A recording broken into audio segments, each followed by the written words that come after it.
6'9", has an IQ of 145, and he was charming enough to earn the trust of everyone around him, including the police Charin. But behind that calm, intelligent facade was one of the most cold-blooded serial killers in American history.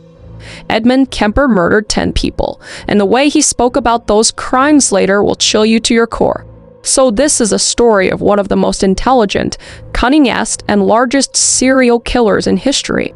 And trust me, the deeper we go, the more disturbing it'll get. Crime, conspiracy, cults, serial killers, and murder. All things that I love to consume. And I know you do too, you sick, twisted, beautiful, intellectually minded freak. And yeah, I'm standing up today. Okay, I'm feeling amped. I'm feeling well, now I'm upset. I have a weird amount of energy today. Sorry if I bit pop around. I don't know. I really fucking hate this guy. I really don't like this guy. He's like not my favorite serial killer, but the one that makes me the most upset. The one that just... I don't know why, but he's just... He's up there when I want to fight personally. Couldn't though because he's literally 6'9", terrifying beast of a man. But without further ado, let's get into it. I'm gonna stop rambling. So without further ado, let's unbuckle our seatbelts, go Mach 5 down the highway, slam on the brakes, and bust through this windshield into this massive serial killer together. So Edmund Emil Kemper was born in Burbank, California on December 18th, 1948, and he weighed a whopping 13 pounds. And now it doesn't end well for his mother and all of this, and it turns out didn't start out really well either for her. She damn near got ripped in half right at the beginning. But anyway, he was the middle child of 3 children and the only son born to C.L. Arnold Elizabeth Kemper, who was a native to Montana, and Edmund Emil Kemper Jr., his father, who was actually a World War II veteran who after the war tested nuclear weapons at the specific proving grounds before returning to California, where he would eventually work as an electrician. And C.L. Arnold's mother often complained about her husband's menial electrician job. And Edmund Jr., Ed Kemper's father, later stated that, quote, unquote, slide missions in wartime and the atomic bomb testings were nothing compared to living with C.L. Arnold, his wife. And he would go on to say that she affected me more than 396 days and nights of fighting on the front did. If that doesn't tell you who C.L. Arnold is like a person, though I don't know what will. She's not fun to be around, to say the least. Tour guy would rather be on the front lines and have dinner with his wife. So it's not starting out great for little Ed Kemper, or should I say Big Ed Kemper, because Ed Kemper being that 13-pound baby and all was a head taller than all his peers by the age of 4. He was just a giant baby man. And Ed's childhood parallels that of many serial killers. His parents, C.L. Arnold and D. Kemper Jr., had a very stormy marriage, as we know. And they would actually separate when Ed was only 9 years old and divorced for years later, after that. And Ed actually really loved his dad, so this did a number on him when he left his term. He would just pine for his real father through a succession of stepfathers. Cause C.L. Arnold got around and she didn't last long because as we know most men would rather be on the front lines than go to a movie with her. So C.L. Arnold would pack up the kids and move to Helena, Montana, and Ed's mother and sisters would just berate and belittle Ed on a daily basis. And as Ed would grow older, his gem of a mother would banish him to the basement so he wouldn't have a room.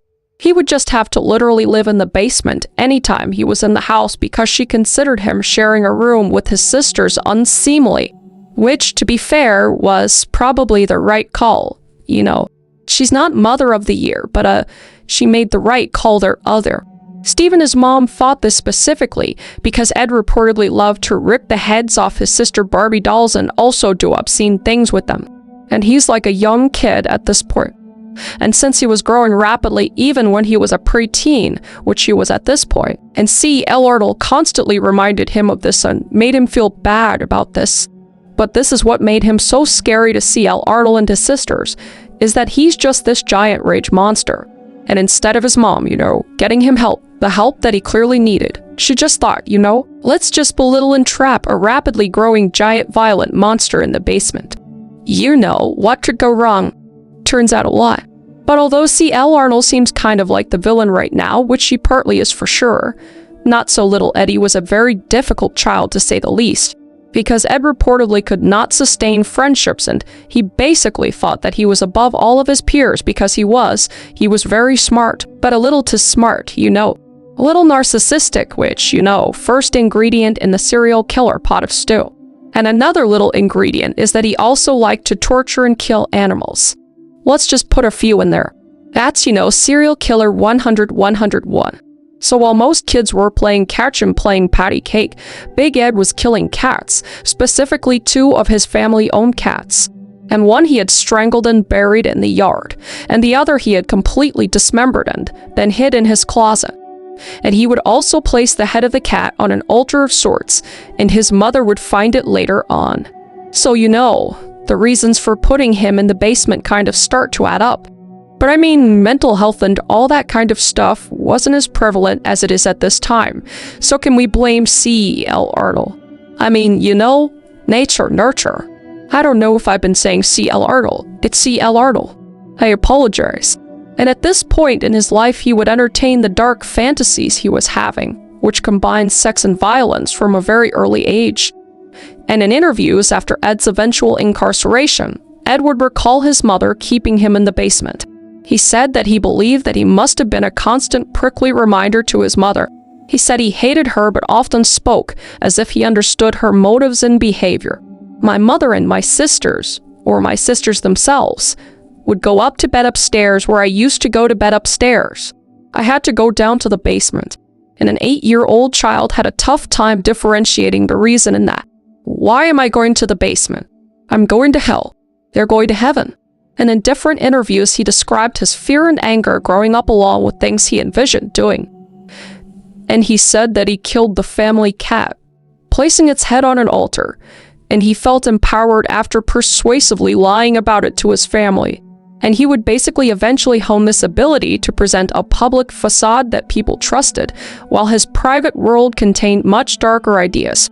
So, it's like he was in constant training to be the ultimate serial killer.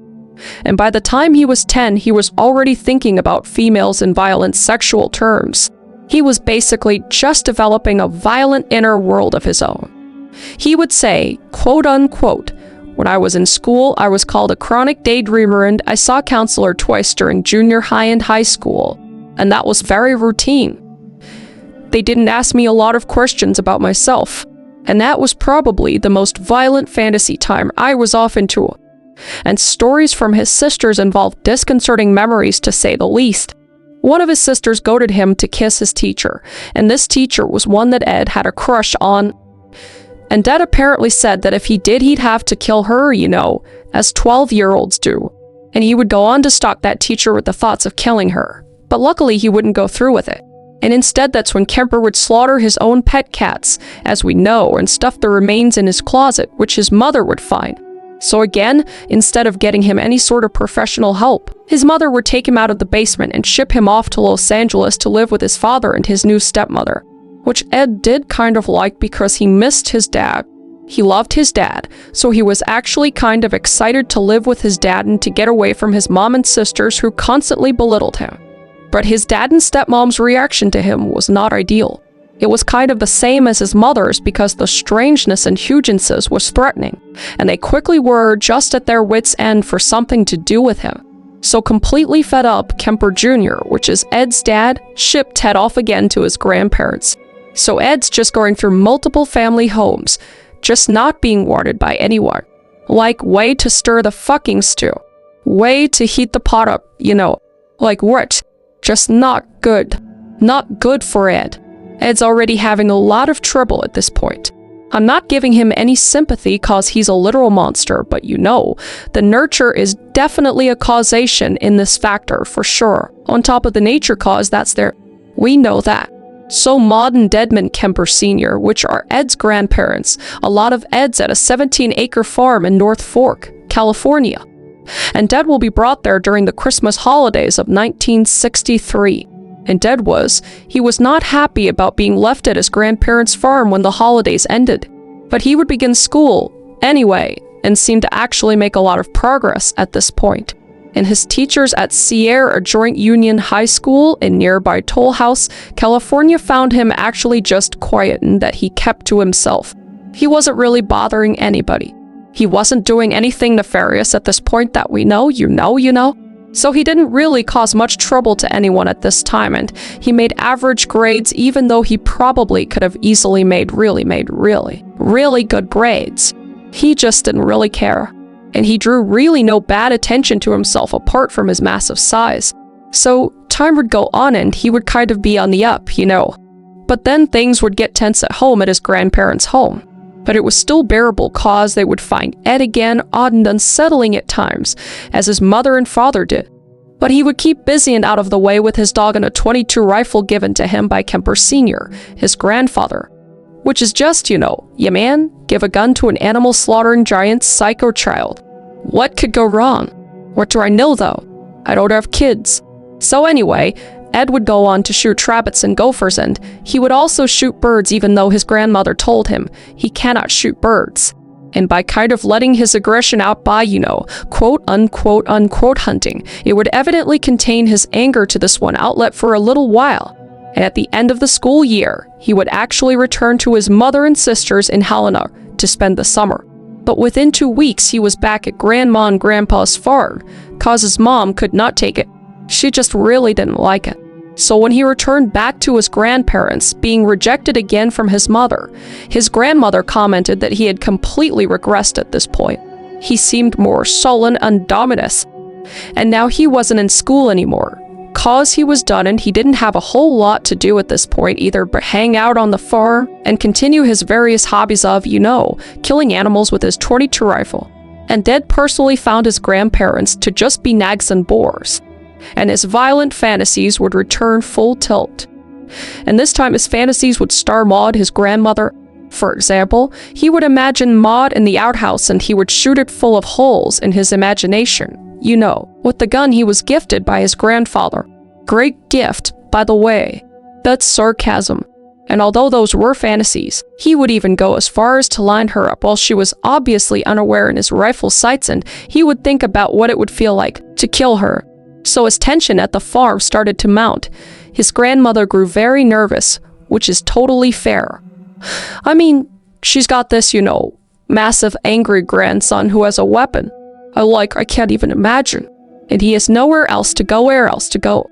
So she would take Kemper Sr., her husband who's Ed's grandfather's .45 caliber pistol with her on her outings for fear that it would fall into Ed's hands. Which I don't know if she forgot that he had a .22, but she forgot. I feel like she took it partly for protection for herself and partly just to have another gun out of the reach of Ed. But on August 27th, 1964, Ed would sit at the kitchen table with his grandmother, and they would be going over proofs from a children's book that she was writing, cause she was a writer. And she would look up and she would notice that Ed had a very odd stare and a frightening look that she had seen many, many times before. Just a 30-yard Kubrick stare, just a and she would tell him like, hey, stop it. Like, stop what you're doing right now. You're freaking me out. And after a moment, Ted would just pick up his gun, whistle, and leave out the door with his dog, saying that he was headed out to go shoot some gophers, as he did many times before. And Maud would warn him again like she did many times before not to shoot any birds. And she would just return her attention back to her work as Ed left. But Ed would turn around upon exiting the house and he would watch her through the screen door, and her back was to him at this point. And that's when he would raise his rifle, take aim, and shoot at Maud's head. He would fire once and Maud would slump onto the table completely. And then he would fire once more, hitting her in the back. Now inside the house again, he would stab her multiple times on top of already shooting her. Just an aggressive, violent kill. Like just pure frenzy rage, because at this point she was already dead. And then he would wrap her head in a towel and drag her body into a bedroom. And within a few minutes, Kemper Sr., his grandfather, would return home from buying groceries. And as Ed Kemper Sr. began to unload the truck, Ed took aim with his rifle again and shot him in the back of the head. And Dad at this point was immediately upset, not only because he realized what he had done, but because he knew he'd be caught because his grandparents weren't the sorts to take off all of a sudden for an extended vacation. So even if he hid the bodies, his family and friends would notice that they went missing immediately. So not knowing what else to do, he would call Mommy Dearest in Montana, who would advise him to call the sheriff. Surprisingly, he did. And then he would obviously be taken into questioning, and soon he confessed to both murders, saying he'd often thought of killing his grandmother and that he basically just killed his grandfather in an act of mercy to protect him from seeing his dead wife and possibly having a heart attack. Oh, how sweet. What the fuck? So you killed him because you thought that he would die anyway. It doesn't make any sense. It's basically just psychotic, selfish, insane behavior. So Ed would be incarcerated in juvenile hall while the California Youth Authority decided what to do with him. And a court-appointed psychiatrist diagnosed Ed as paranoid and psychotic. We knew that, thanks. And the Youth Authority committed him to Atasad State Hospital. And he would enter the facility on December 6, 1964, and at this point, he was not even 16 years old yet. So off to Atasad State Hospital he would go. And definitely where he should have stayed, but we know he didn't. So Ed would take an extensive amount of tests while their aunt began to gain insight, if not into the nature of his own crime, into what others thought of the crime. It's like Ed Kemper was always studying again how to become a better criminal, so he never accepted actual responsibility for his crime, saying it had been beyond his control. But he worked hard at learning the language of treatment and appearing recovered basically. The guy was an Oscar-winning actor essentially, because he would actually go on to even work in the psychology laboratory and help administer tests to other patients. And by work I mean he was still a patient, but he would basically assist. And he took a lot of pride in doing this job, which his doctors interpreted as a very good sign. He's rehabilitating. Wow, he's turned a new leaf. No, you idiots. He's Meryl Streep. But because at the time sociopaths, which Ed had been diagnosed as, were usually reluctant and uncooperative to work with but Ed always seemed really eager to do his best. So he was just as smart basically because again, I know I've said this before, but he had a genius IQ of 145. Just a fucking recipe for a final boss serial killer. So he would thrive in his new hospital environment, learning how to be a better serial killer. And he would make some friends along the way, including a serial rapist who shared stories of his own crimes with Ed. And all of these just fucked up stories would leave a massive impression on teenage Ed, and his rapidly developing sexual awareness would become inextricably linked with domination and violence. Just classic 1960s mental health care, you know. So Ed's violent sexual fantasies would become more and more intricate and intense. I mean, he's just sitting in a hospital like not being treated because everyone thinks he's better basically. So what else does he have to do but just think about what he's gonna do when he gets out? And he would take note of what the incarcerated rapists around him had done wrong. They had been caught because they hadn't been smart and left witnesses and evidence.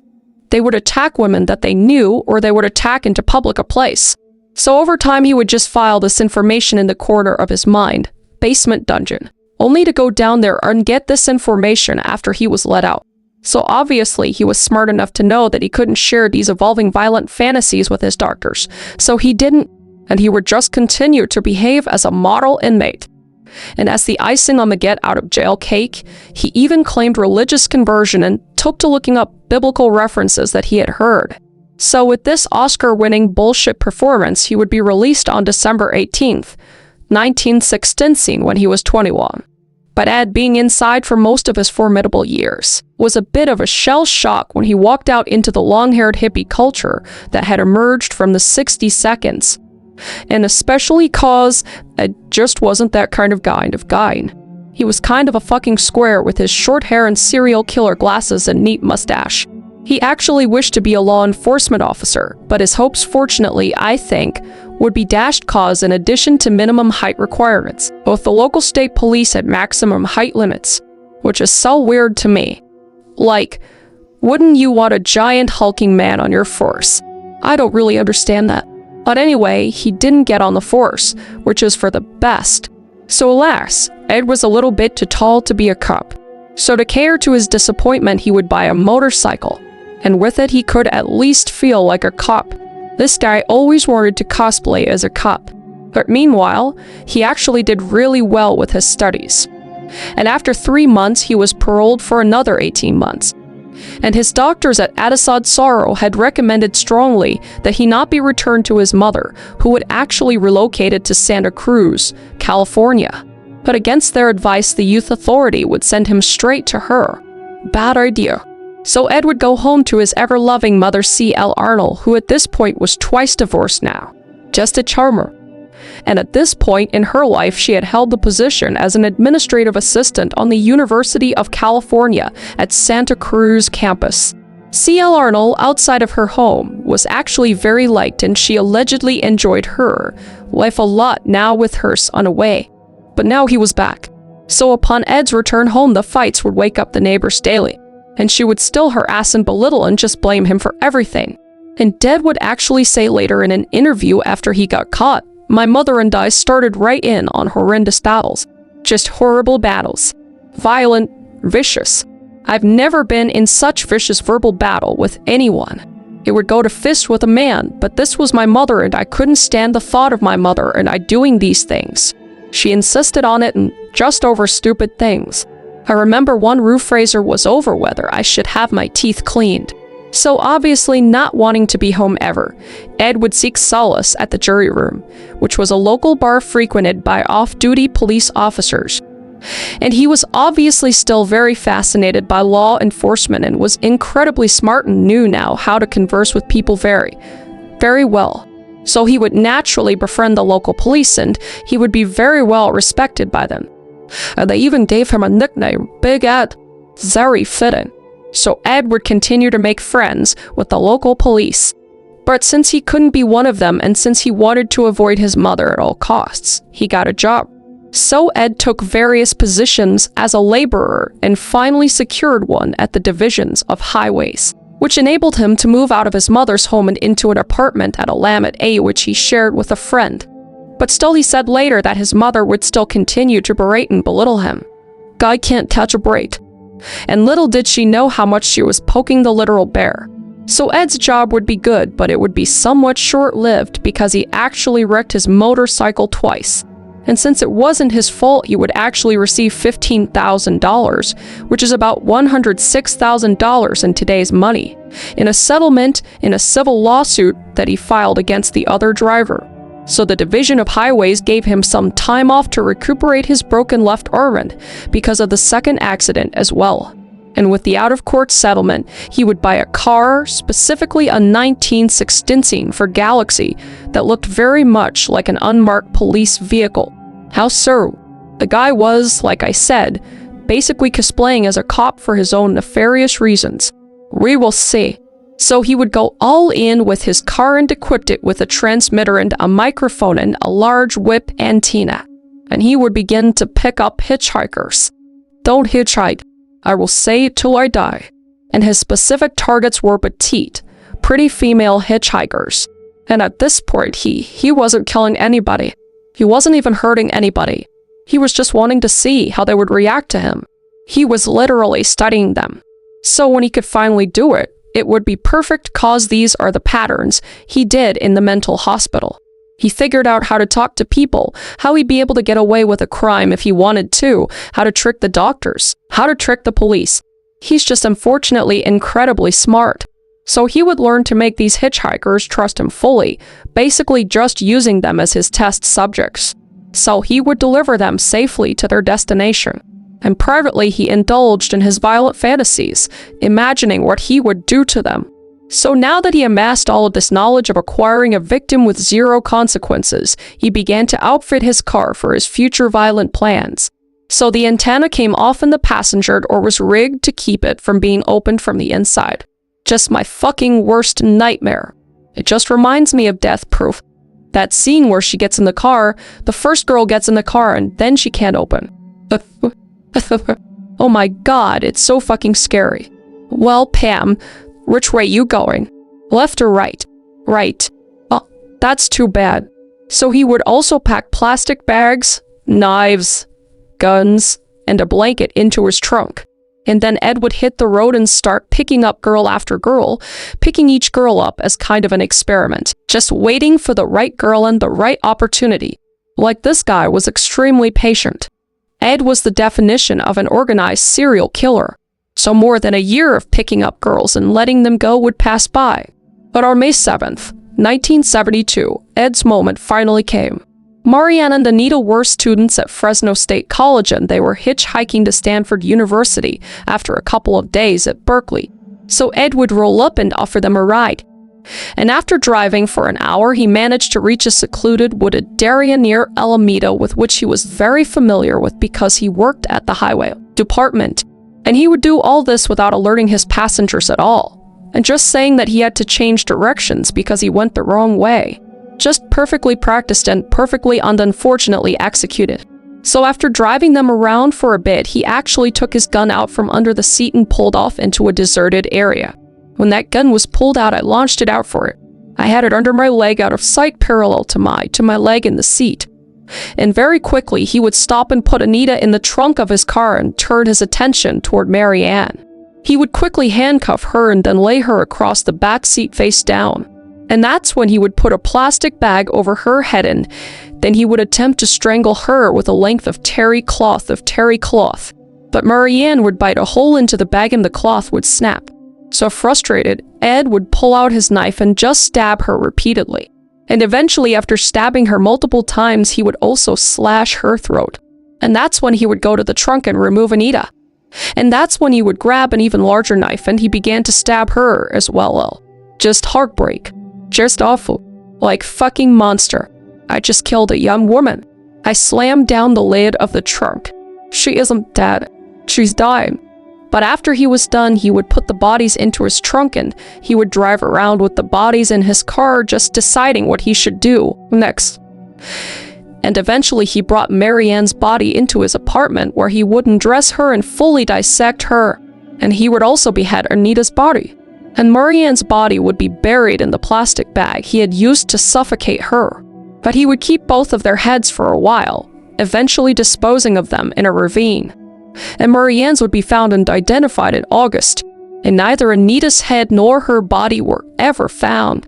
Which is just fucking soul-crushing. Just heartbreaking. Like, I can't even imagine the family. Like, my heart just goes out to the families and obviously the victims as well. So the girls' families would shortly realize that the girls went missing and they would both file a missing persons report. Though it was really hard to get the police to pursue this case in any sort of serious way because there were so many runaways and transients in the Bay Area at this time. And obviously no one suspected polite, clean-cut friend of the police Edmund Kemper. So he would just continue to prowl. And on the evening of September 1972, he would pick up Eiko Ku, a 15-year-old dancer who was on her way to her dance class. She was waiting for the bus at the bus stop, but it was kind of taking too long and she needed to get to dance class, so she decided to hitchhike. And that's when Ed would roll up, seeing a very obvious opportunity. So Arca would get in, but it would not take her long to catch on to his plan. She would actually see his gun and start to panic. And with Ed's quick thinking, he would convince her that he was actually just planning to use the gun on himself and that if she didn't try to signal police or pass her by, he would not harm her. So having absolutely no choice because she was in a moving vehicle with a literal fucking psychopathic giant, she reluctantly agreed to just stay in the car. And that's when Ed would dart her off into the mountains and turn off the main road and park out of sight. And after Ed parked, he would tape Eiko's mouth shut and also try to suffocate her with his thumb and index finger in her nostrils.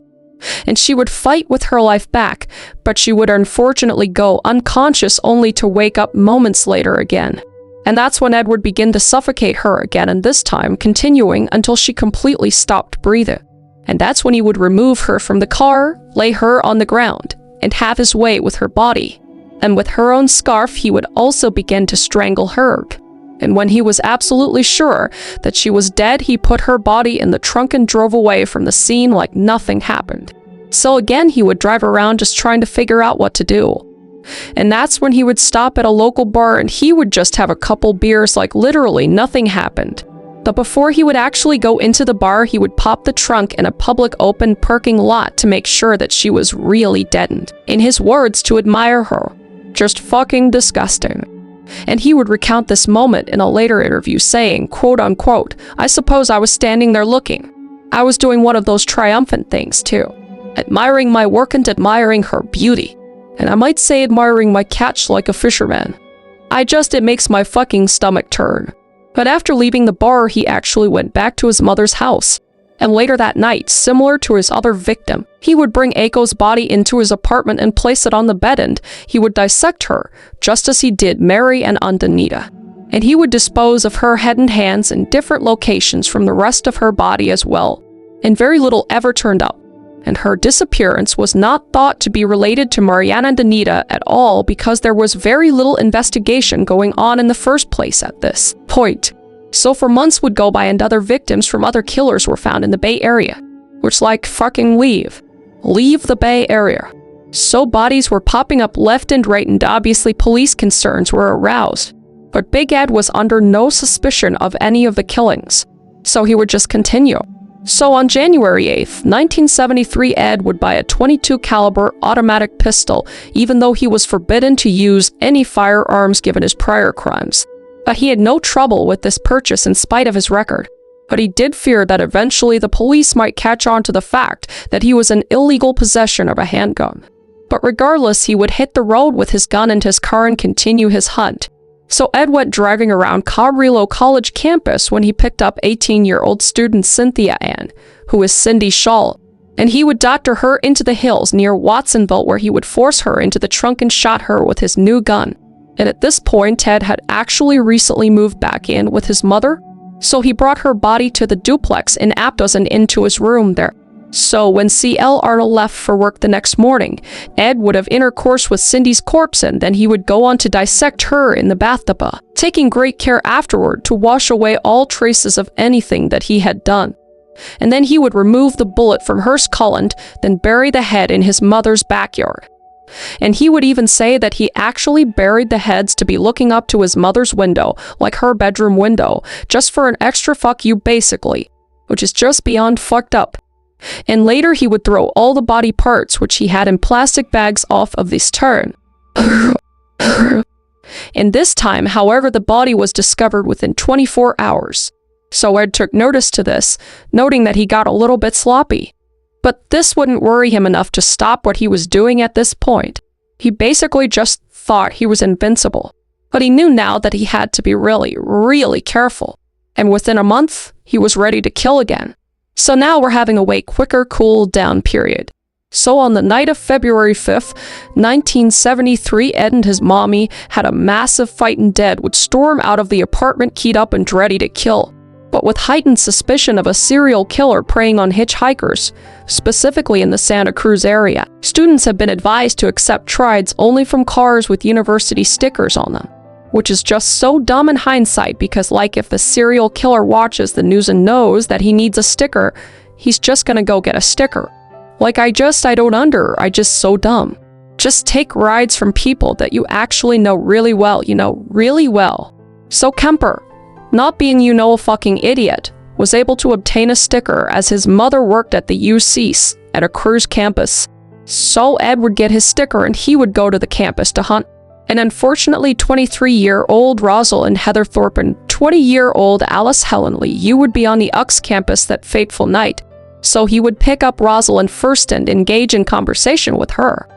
And in a short while, he stopped for another hitchhiker, which was Alice. And she had no trepidation about getting in the car, especially with Rosalind already being in the car and having the UC's a cruise parking sticker promptly displayed on his car as well. So they would ride around for a while. And this time Ed didn't even stop the car to start his killing. He would draw Rosalind's attention to a lovely view off the passenger side. And as she looked out the window, he would slow down and he would draw his .22 and shoot her directly in the head. And Dallas was in the back seat, just horrified and freaking out. So Ed would quickly turn around and point his gun at Alice in the back seat and fire several times.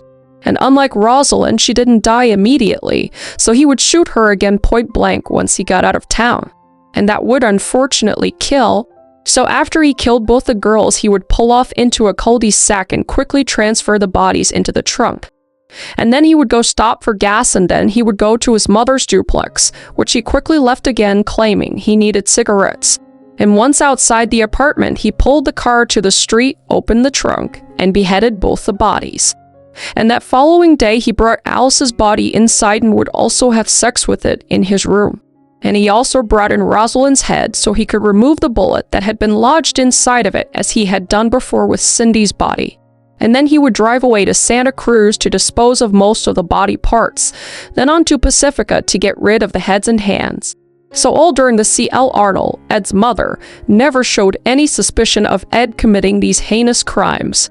And she probably didn't suspect that she'd become one of his victims as well. So on Easter weekend, about a month after the killings of Rosalind in Dallas, he decided the time had come to get rid of her. It was time to rid of the real source of all of his anger, hate, and just violent rage he had pent up after all of these years. So he would wait all night while his mother was in her room sleeping, carefully considering what he was about to do. So at 5, Sarah, Ed would grab a hammer from the kitchen and he would go to her bedroom and he would stand over her for a moment and then swiftly strike her once. Very, very, very hard. And then for whatever fucked up reason, he would also slash her throat. So within 60 seconds, he had killed and beheaded his mom. And he would also remove her larynx in the process, the larynx being the hollow tip in your throat, otherwise known as the voice box. And he would also try to put her voice box in the garbage disposal, but the machine spat it back out, which Ed later would find darkly appropriate. And unsurprising, because he basically in later interviews would just say she would never shut up, so that's why I did it. It's just so fucked up and so... oh my god, it's just a fucking nightmare. It's like a fucking horror movie. I hit her in the head with a hammer. She was senseless. And sadly, some people have analogized that to a slaughter of a cow. So that's when he would hide her body in the closet and try to clean up a bit. And then he would just leave the house. So that afternoon, after pondering what he had just done, decided that if someone else was to find his dead mother, then suspicion might point away from him. Because at this point, no one suspected Ed of doing anything. He wasn't any sort of suspect of anything. So it wasn't a terrible plan, especially with people getting murdered left and right now in their area. It wouldn't be far-fetched to assume that somebody came into the house and murdered his mother. So after figuring out his plan, Ed would return back to the duplex and he would call Sarah Hallett, a friend of his mother's, to invite her to dinner. And he wasn't able to reach her immediately and he actually started to panic a bit. But unluckily for Sarah, she got back to him around 5 p.m. And he would tell her that he was doing a surprise dinner for his mother and that she should come over for dinner as well. So Sarah would say, "Yeah, I'm on my way," and she would head over there. And as soon as she walked in, Ed would strangle her immediately, first manually and then with the scarf that he had obtained from Aiko, one of his previous victims. And then he would remove Sarah's clothes and put her on his bed. And sometime that night he attempted to have you know what with her corpse. Just fucking sick fuck bastard. And on Easter Sunday morning, he left town driving east in Sarah's car. But he started to realize being in Sarah's car would look suspicious as hell. So he rented another car and dropped off Sarah's car at the gas station, telling the attendant that it needed repair. So he would drive for 18 hours, stopping only for gas and sodas. And then he would be stopped for speeding in Colorado. But his smooth-talking, calm and collected demeanor, he didn't draw any unwanted attention. He just paid the fine and moved on. And finally, exhausted and finalized on his decision of what he wanted to do, he stopped in Pueblo, Colorado, and he would place a call to the Santa Cruz Police Department where he already knew several of the officers because they were his bar buddies. And he would begin his marathon confession. And the initial contact required several calls, cause first he had to convince the Santa Cruz police he wasn't a prank caller, which is fucking crazy. And then he had to help them find where he was using points of interest, cause he was disoriented in how to lead the police to the Pueblo phone booth from which he was placed in. The calls was kind of complicated. So when he was finally taken into custody, a party of investigators from Santa Cruz headed for Pueblo where they would question him about the crimes for which he claimed responsibility, in which they couldn't believe because this was just Big Ed from the bar. The guy that just loves to hang out with cops for some weird reason and ask a lot of weird questions about, how to hide evidence and where they patrol and all that weird stuff. That's crazy, man. It's crazy. But as the tape recorder rolled, Ed just yapped Ed, giving incredibly explicit and detailed confessions to 8 of the recent murders, because the other 2 were his grandparents, which he was already punished for. So upon his return to Santa Cruz, Ed led investigators to various disposal sites he had used and continued his seemingly endless confession. Guy loved to fucking yap. And when he was finally finished, he'd been so thorough that he left his court-appointed public defender James Jackson no avenue for defense except that of insanity, cause he literally said every single there was no defense. The lawyer lost before anything started, and a series of witnesses was brought in to try to establish that Ed was not responsible for his crimes. But the prosecutor undermined the testimony of each one. And prosecutor witness Dr. Joel Fork did the most damage to Ed's insanity defense. He had spent quite a bit of time reviewing Ed's case going back to his diagnosis after killing his grandparents and during his time at Addisot Sorrow. And he had also interviewed Ed, eliciting previously unknown information about his sexual practices with the bodies, and even allegedly cannibalism. So Ed was not a paranoid schizophrenic per se. He was just obsessed with sex and violence and just craved attention, going so far as to slash his own wrists with a ballpoint pen during the trial in a futile suicide attempt. But he was not insane, just a giant attention whore basically. He was insanely smart and very aware of what he was doing. Just remember the planning he did over a year of surveillance before he even decided to kill someone. That's premeditated as it gets basically. And furthermore, Fort said if he were ever released, he would absolutely kill again, and he would kill the same sort of victim. So during the 3 weeks of trial, no witness, not even Ed's sister or his doctors from Addisot Sorrow, was able to convince the jury that Ed was insane. Not to mention, Ed would take the witness stand himself and say the most awful shit. For the Coed killings specifically, he would say, quote unquote, alive they were, distant, not sharing with me. I was trying to establish a relationship and there was no relationship, there were. When they were being killed, there wasn't anything going on in my mind except that they were going to be mine. That was the only way they could be mine. He would even go on to say that that's why he killed those 2 cats, his family cats, because they had more affection for his sisters. So if he killed them, they would be his. That's where that stemmed from. But his desire to possess the Coeds led Kemper even further than murder. In his fantasies, he literally made the girls, quote unquote, a part of me by eating parts of them, which is just so fucking sick, like disgusting. And of all of his Coed victims, he said they were like spirit wives. I still had their spirits. I still have them. And regarding his mother's killing, he would go on to say that the desire to punish his mother did not end with a fatal hammer blow. As we know, he cut off his mother's head and would go on to say in court, put it on a shelf and screamed at it for an hour, threw darts at it and then smashed her face in. I cut off her head and I humiliated her corpse. I have no words. Like Jesus Christ. So the jury would deliberate for only 5 hours and they would find Ed guilty of first-degree murder in all 8 counts.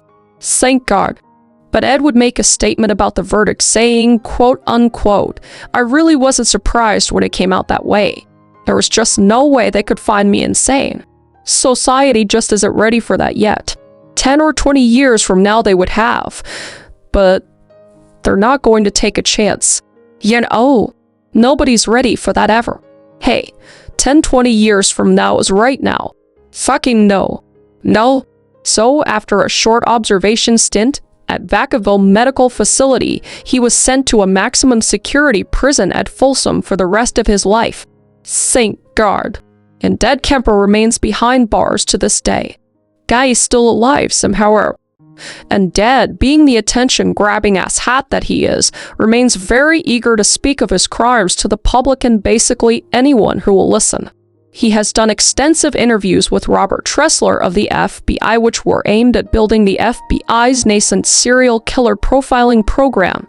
If you've ever seen Mindhunter, which I highly recommend you see, it's one of my favorite shows, you'd know that many episodes were actually based on these exact encounters with Ed Kempers. And the actor is terrifyingly good. It's fantastic media. I highly recommend watching it.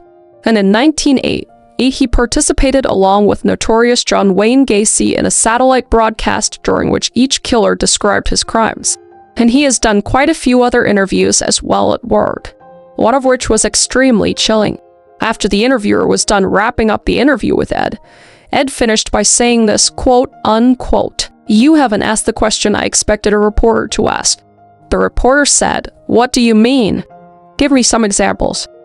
Ed would say, "Oh, what is it like to have sex with a dead body?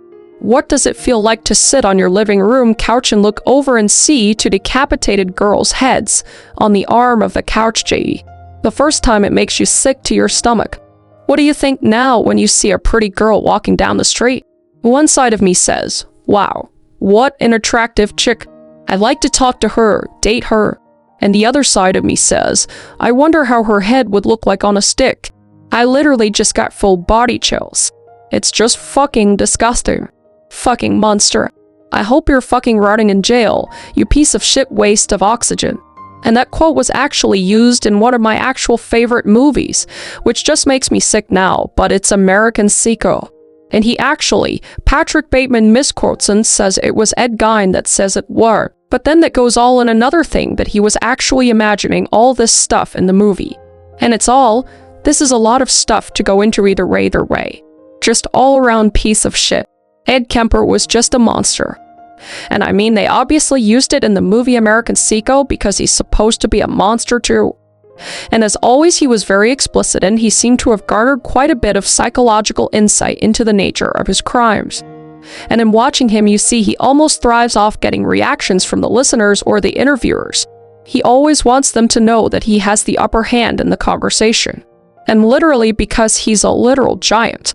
But in prison where he is now, he's very well behaved and very cooperative, just like he was in the hospital as a teenager, just molding into society to better himself, and seems to just take great pride in his status as a genius serial killer who, if he had not turned himself, is sure he would still be out there killing today.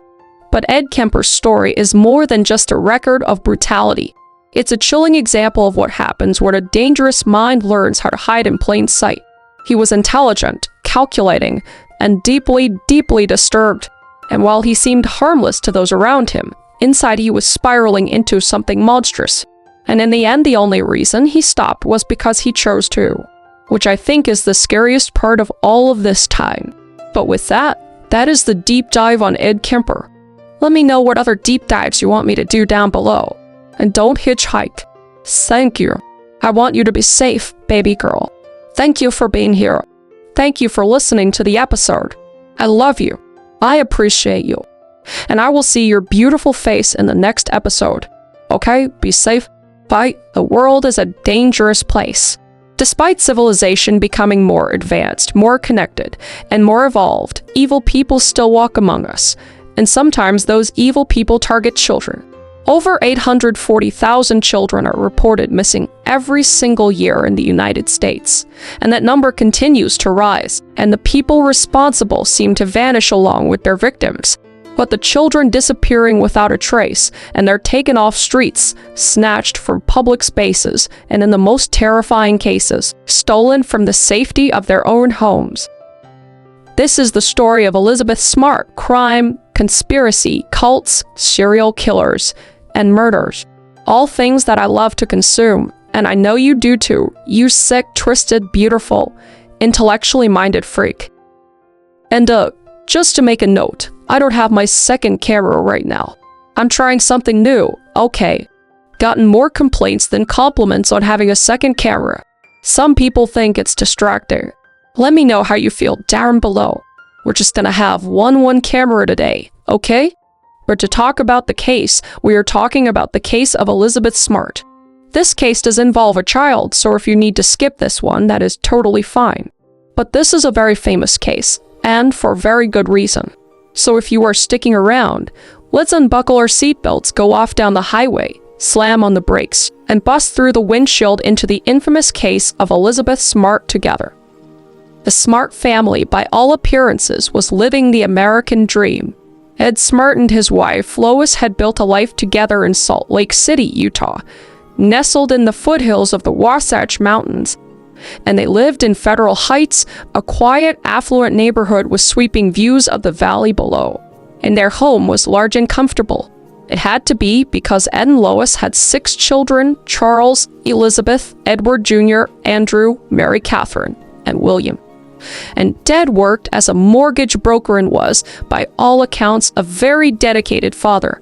And Lois stayed at home to raise those 6 kids full-time. And the family was deeply rooted in the Church of Jesus Christ of Latter-day Saints, commonly known as the Mormon Church. And their children were raised with strong family values and a close-knit community around them. And Elizabeth Ann Smart was born on November 3rd, 1987, and she would be the second oldest of 6 children in this family. And she would attend Bryant Middle School, where she was, for the most part, your average middle schooler. But there was one area where Elizabeth truly stood out: music, specifically the harp on Miss Torah, which I think arguably that is the most beautiful instrument you could ever play. But Elizabeth would practice for hours every single day, and her dedication showed. And she was talented enough that by her early teens, she was asked to perform at local weddings and funerals, and she even performed regularly at a field concert held at the Capitol Rotunda in Salt Lake City. Cause for Elizabeth: the harp wasn't just a hobby, it was her greatest passion. But music wasn't her only talent. Elizabeth was also a skilled distance runner, training for cross-country once she reached high school age, and she'd practice her runs throughout the neighborhood, building up her endurance, and somehow still found time to stay active in church and help look after her younger siblings. So she was, by all accounts, an optimistic kid with a very bright future ahead of her, and her family was very proud of everything she had accomplished so far. So on June 4th, 2002, the Smart family attended a Bryant Middle School awards function, and Elizabeth was being recognized for her academic and fitness accomplishments, and she was supposed to perform on the harp at that event, but the family arrived late, so she never got the chance to play. And after the ceremony wrapped up, the family decided to call it a night and head home, so everyone would go to bed like it was any other evening. But unfortunately, it wasn't late. It was the very early morning of June 5th, 2002, and the Smart household was silent. Everyone was asleep, but in the bedroom, 14-year-old Elizabeth shared with her 9-year-old sister Mary Catherine. Something was wrong, 9-year-old sister Mary Catherine. Mary Catherine woke up to the sound of footsteps, and not the familiar shuffle of a sibling going to the bathroom. These were slow, deliberate steps, and through squinted eyes, pretending to still be sleeping, she watched as a man crept across the room toward her sister's bed. And the man woke Elizabeth by pressing a knife to her throat, and his voice was calm but firm, saying, quote, "I have a knife at your neck. Don't make a sound. Get up and come with me," unquote.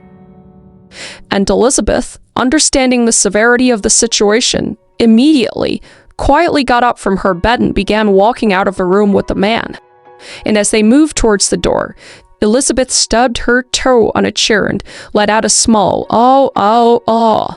And the man responded quickly, saying, quote unquote, "You better be quietened, I won't hurt you, better be quietened." And Mary Catherine watched all of this happen through barely open eyes, just absolutely petrified, just frozen in place. 'Cause she was 9 years old and she didn't know any better what to do. And as Elizabeth was laid out of the room, she tried to make small talk with the man, asking him, "Why are you doing this, Turin?" And Mary Catherine couldn't hear his full response, but she thought she heard him saying something about a ransom. So Mary Catherine lay still, assuming they had left the house, and she would work up the courage to get out of bed and head towards her parents' room. But before she could make it out the door, she froze because the man was still standing there, outside of her brother's room now, which was near the stairs, and the knife was still pressed against Elizabeth's neck. So Mary Catherine ducked back into the doorway, praying she hadn't been spotted. So she retreated to her bed and waited. And the fear, I'm assuming, was just paralyzing. She was terrified that if the man saw her, he'd take her too, or worse, she might hurt her sister. So she lay there, wide awake for what felt like an eternity, just waiting for them to leave. An estimate suggests she waited roughly 2 hours before she finally felt safe enough to move. And at around 4:00 a.m., Mary Catherine mustered the courage to run to her parents' room, and she shook them awake and told them everything: the man, the knife, her sister taken. At first, Ed and Lois thought she was just having a nightmare, but Mary Catherine was insistent this wasn't a dream. And when they got up to check, the evidence was undeniable. Elizabeth was nowhere in the house, and the screen from the window had been sliced open with a knife. So Ed and Lois called 911 immediately, and police were dispatched to the Federal Heights home and began investigating the scene. And the first thing they noticed outside was a chair propped up against the exterior wall beneath the window. So someone had used it to boost themselves up to the window level, and the window screen above it had been cleanly cut, consistent with forced entry. But here's where things got strange. Elizabeth's own bedroom window was found unlocked, yet there was no evidence that anyone had entered through it. In the chair the kidnapper supposedly used to climb through the kitchen window, there were no scuff marks on the wall or beneath it, no muddy footprints, and no physical evidence of someone actually climbing up. So it was as if the kidnapper knew the layout of the house well enough to move through it like a ghost. So with almost nothing to go on, the police knew one thing for certain: time was not on their side. Because in missing persons cases, especially involving children, the first 48 to 72 hours are the most critical, and after that window closes, the chances of finding someone alive drop dramatically. So the search for Elizabeth Smart had begun, and the clock was already ticking. So news of the abduction spread through Salt Lake City like wildfire. A 14-year-old girl taken from her bed in the middle of the night in Federal Heights, of all places, one of the wealthiest, safest neighborhoods in the city. Cause this was a community where people didn't even lock their doors. So the idea that someone could break into a home and steal a child, unthinkable. So police brought in a bloodhound to search for Elizabeth, starting inside the home to make sure there wasn't a body hidden somewhere in the house. And when the dog cleared the interior, they brought it outside where it would pick up a scent. And the bloodhound followed a trail through the neighborhood before stopping at a dead-end street where the scent disappeared. So investigators took this to mean that Elizabeth had been loaded into a vehicle at that point and driven away. So a full day passed with almost no leads. Elizabeth was still missing, and the family was growing desperate. And Dead Smart, Elizabeth's father, made the decision to go on television and plead directly with the kidnapper to return his daughter. And in front of the entire nation, Ed wept, making multiple television appearances, begging for Elizabeth's safe return. It was raw, emotional, and it struck a chord with the public. And the response was enormous, and thanks to the Laura Recovery Center, roughly 2,000 volunteers a day were showing up to search for Elizabeth. And flyers with her face were posted all over the city, and websites were set up to spread the word. The entire community had rallied around the Smart family. But then public opinion started to shift. People watching the television interviews began pointing something out. Ed Smart was crying, yes, but there were no tears. It was a small detail, but it was enough to plant a seed of doubt in the public's mind. And with doubt came a question the police had to confront: could this have been an inside job? Statistically, it's not an unreasonable suspicion. In cases involving missing children, a family member is often the person responsible. So the police confiscated around 12 computers from the Smart home and turned their attention toward Ed himself. And they brought him in for a polygraph test, but Ed would pass with flying colors. However, someone else didn't fare as well, and that was Ed's brother, Tom Smart, Elizabeth's uncle, because he returned an inconclusive result. Tom had also been acting erratically in interviews, saying things that came across as suspicious or just plain awkward on camera. But his alibi eventually did check out, because he was nowhere near the house on the night of the abduction, and his strange behavior was later attributed to the sleepless, anxiety-fueled nights that followed his niece's disappearance, which is understandable. But still, the damage was done, and the media had latched onto the idea that someone in the family might be involved, and that narrative was hard to shake, which I can't even imagine. If you're grieving your daughter being missing and the public is looking at you as a person that did it when you didn't, it's just like, talk about a weight on your shoulders. But public interest, which had been hot white in the first few days, was already now starting to cool because, as we know, the internet has a short attention span, and people were beginning to move on. Meanwhile, the one person who had actually witnessed the kidnapping was being kept in protective isolation. Mary Catherine wasn't in trouble. The police were quarantining her from the media to make sure that news coverage didn't contaminate her memory or cause her to create false details, cause she was only 9 years old at this point, and they needed her recollection to be as pure and untainted as possible. So investigators began interviewing Mary Catherine about what she'd seen, and she told them it had been dark and she couldn't make out the man's face very well, and she described him as mid-height, wearing light-colored clothing, and somewhere between 30 and 40 years old. Beyond that, all she really had was a silhouette. But then the police asked her a critical question: did she recognize the man's voice? Was it familiar to her at all? And Mary Catherine said yes. She couldn't place it exactly, she couldn't remember who it belonged to, but she was certain she had heard that voice before. It was someone she'd encountered in her life. So police held on to that detail, hoping it was only a matter of time before she remembered. But for now, with nothing else to go on besides a familiar voice and a vague silhouette, the investigation turned to other leads. And one of the first outside leads the police pursued was a man named Brett Michael Edmonds, a local milkman who reported seeing a suspicious individual lurking in the neighborhood around the time of the kidnapping. And that individual turned out to be Brett Edmonds.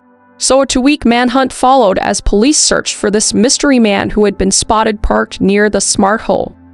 And they eventually tracked down Edmonds at a hospital where he had been admitted for drug-related liver damage. And after he was discharged, police arrested him and brought him in for questioning.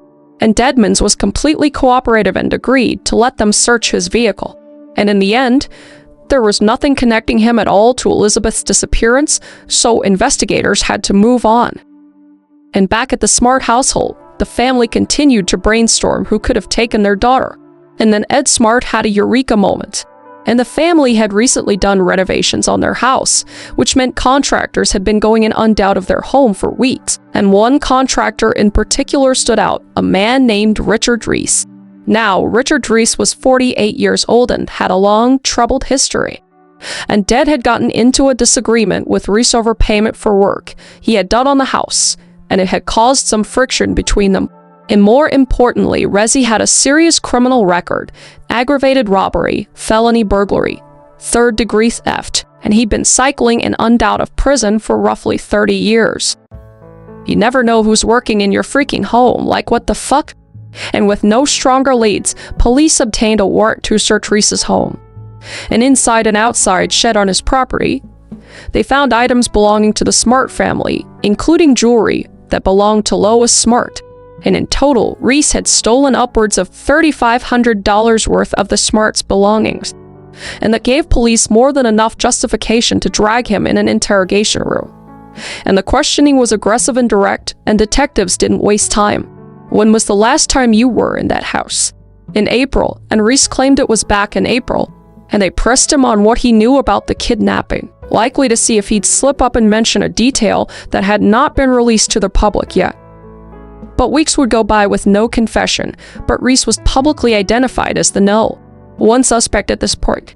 And one detail investigators kept coming back to was the mileage on Reese's Jeep, because he had put several hundred unexplained miles on his vehicle around the time of Elizabeth's disappearance. And when police asked him about it, he refused to answer. And that refusal only deepened their suspicion of him. And the theory was that he'd driven Elizabeth somewhere remote and left her, or worst case, buried her. So the police were confident, and publicly they stated they were almost 100% certain Reese. Why was the man responsible? And the public largely agreed, cause why would they disagree? The detectives were ready to close the book on this one. But there was one person who disagreed, and honestly the most important person, and that was Mary Catherine Smart. Because despite police asking her repeatedly, Mary Catherine was adamant Richard Reese was not the man she saw in the bedroom that night. And the police pushed back, and they told her she was too tired to know for sure, or too traumatized, or simply just too young to understand. But Mary Catherine didn't waver. And Reese Y, for his part, was fully cooperative about his other crimes, cause he did admit to stealing from the Smarts and others in the area, but he fully denied over and over again any involvement in Elizabeth's kidnapping. But the police weren't convinced, and Resi was charged with the theft for the stolen goods and pressed once more about Elizabeth's disappearance in court. and again he denied it. And then, while Reese sat behind bars awaiting his next court date, something happened that threw the entire investigation into chaos. So on July 24, 2002, an attempted break-in occurred at the home of Elizabeth's cousin, and Jessica Wright, a 14-year-old girl as well, heard a noise outside her bedroom window. And when she looked, she found that a small object had knocked over a picture on her desk, and the window screen had been cut, the exact same method used in Elizabeth's abduction. Now, Jessica screamed for her father, who rushed into the room, but no one was there, and the evidence was clear. Someone had tried to break into the house, likely targeting one of the children inside. And thankfully everyone was safe, and the attempted kidnapping had failed. So police questioned the father, Stephen Wright, suspecting he may have staged the break-in, which, as I have there's no motive I could think of.